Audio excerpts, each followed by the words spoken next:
na igreja, eu durante muito tempo, tudo que eu via diferente, eu achava que como era diferente, não era Deus. Na verdade, não é o crente aqui imitando a macumba, o espiritismo. Na verdade, não vou dizer nem espiritismo, vou retirar essa palavra. Vamos falar Deus e diabo, porque nós vai entrar em questões de religião, não quero falar de religião, quero falar de vida espiritual. Deus não imita Satanás nunca. É Satanás que tenta imitar Deus, tanto é que ele vem como anticristo. É ele que tenta imitar. Então é possível você ver um movimento na igreja ser o Espírito Santo e atribuir porque viu algo parecido em outro lugar. Mas o parecido é lá e não aqui. Aqui pode ser original. Mesmo que seja estranho. Quer ver Osés quando profetizava, você vai lá e ainda estava em transe. O original, não tenho os textos aqui, porque eu confesso que eu não pesquisei os textos, mas eu conheço os textos. No original, Osés ficava em transe de virar e o olho dele, ele ficava nu. Profetizava nu e o olho dele virava, só via a bola branca, que vinha era um louco profetizando, e era o Espírito Santo. Quando você vai para Pedro no Novo Testamento, alguém diz, mas isso é para o Antigo Testamento, vamos para o Novo Testamento. Pedro, quando é avisado para na hora do almoço para ir pregar para Cornélios, que Pedro está almoçando na hora do almoço, antes do almoço ele sobe ao terraço para orar, e ele é visitado pelo Espírito Santo e manda descer para ele um alimento que não era comum ao judeu, era imundo. E o Espírito Santo fala para ele assim, não, Pedro, pode comer, não chama de imundo, não chama de imundo aquele que Deus purificou. Meu irmão, quem vem purificado para cá, por mais que se pareça com o que imitam lá fora, é puro porque é do Espírito Santo. A diferença não é a forma, é a essência, torna a dizer. É a essência. Então Pedro vai lá e pega para Cornélio, que já era um homem que dava esmola, um homem temente a Deus, e só precisava conhecer Jesus. Então Pedro ali no original, quando você vai, ele entra em transe. Ou seja, um arrebatamento de sentidos. Paulo vai dizer que certa feita ele conheceu um homem, nós entendemos que era ele mesmo, que foi levado ao terceiro céu. Não sabe se no corpo ou fora do corpo ele entra em êxtase. Então quando você vai pegando os originais, você percebe, eu estudando um pouquinho isso, eu não tenho os textos agora, me perdoem, eu não preparei os textos, mas conheço os textos, olha dizer. Você vê lá êxtase e transe, êxtase e transe. Então nós temos fundamentação bíblica para entender que alguns irmãos possam sim ter uma manifestação que a gente estranha. E ser um pouco diferente, e nós julgarmos que não é espiritual, não é verdade? Depois do Pentecostes, todo mundo falou, eles estão cheios de morto, né? Eles estão bêbados, eles estão ali pulando, seja lá qual era a manifestação que tinha ali, mas era algo extremamente legítimo, né? Algo que realmente foi reconhecido por Deus e não era tão comum. E eu tenho muito medo desse nosso julgamento, né? Não, isso aqui não é de Deus, isso aqui não sei. Aí entra o dom, pastor, que não pode faltar. Espírito, na verdade, eu acho que esse dom realmente ele nos dá condições para nós dizermos se aquilo realmente é de Deus ou não, mas fora disso, acho que é complicado. Paulo foi perseguido por uma mulher uma ocasião, só para interar, que profetizava o tempo todo bênção sobre a vida dele. Esses homens são homens de Deus. Paulo não teve precipitação, diz que durante dias ela vinha incomodando ele. Por quê? Paulo estava esperando o momento certo de discernir, quando ele discerniu e percebeu, ele repreendeu. O próprio Jesus ele foi confundido como alguém que libertava em nome dos demônios, né? O próprio Jesus diziam que ele tinha demônios e por isso os demônios obedeciam ele. Mas veja bem, o que Pablo falou, perguntou o pastor Pablo, é sobre as manifestações.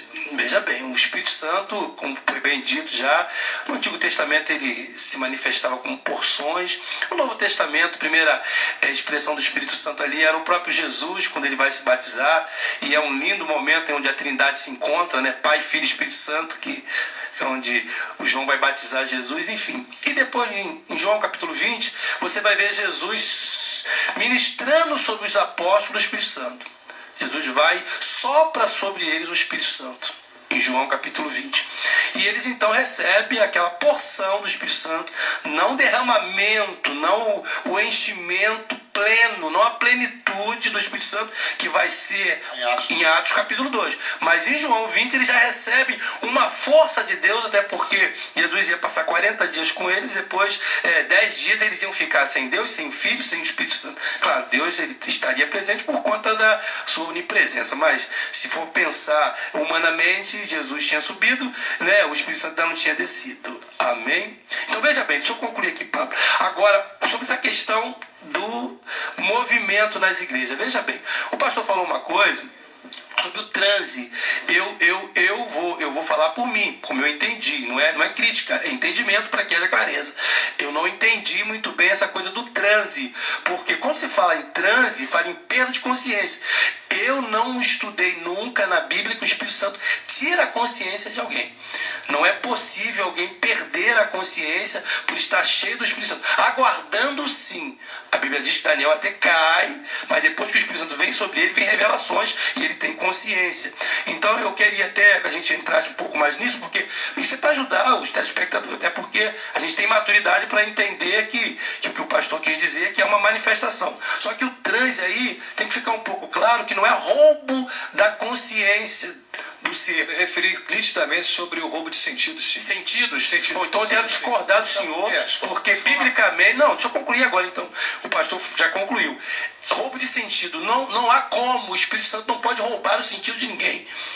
O Espírito Santo, se o Espírito Santo rouba o sentido, o homem perde seu direito de escolha. Se o homem perde seu direito de escolha, ele perde o livre-arbítrio. Se ele perde o livre-arbítrio, Deus se contradiz na sua palavra.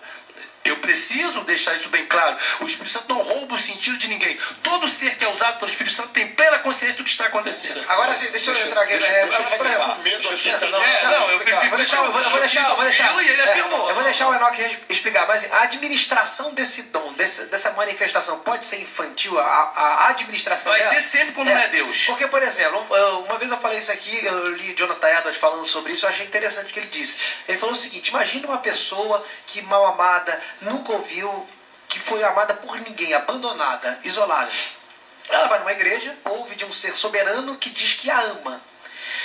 Aquele amor bate no coração dela como uma espécie de choque térmico, emocional, e ela não consegue administrar. Mas aí e ela cai no chão a emoção da pessoa, a emoção Santo dela.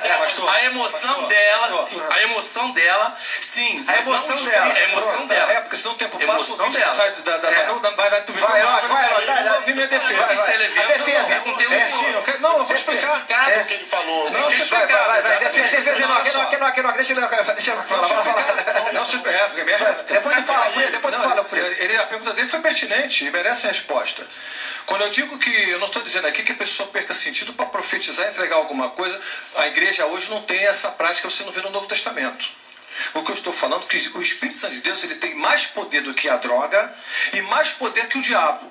Porque se uma droga e um diabo pode tirar meu sentido, o Espírito Santo me criou muito mais. Isso se acontece lá com Adão, quando ele sofre aquela cirurgia espiritual que Deus cria. Mas, pastor, isso aí é em tese, pastor. Não, pastor, não, veja bem, não é em tese. Ele dormiu, pastor.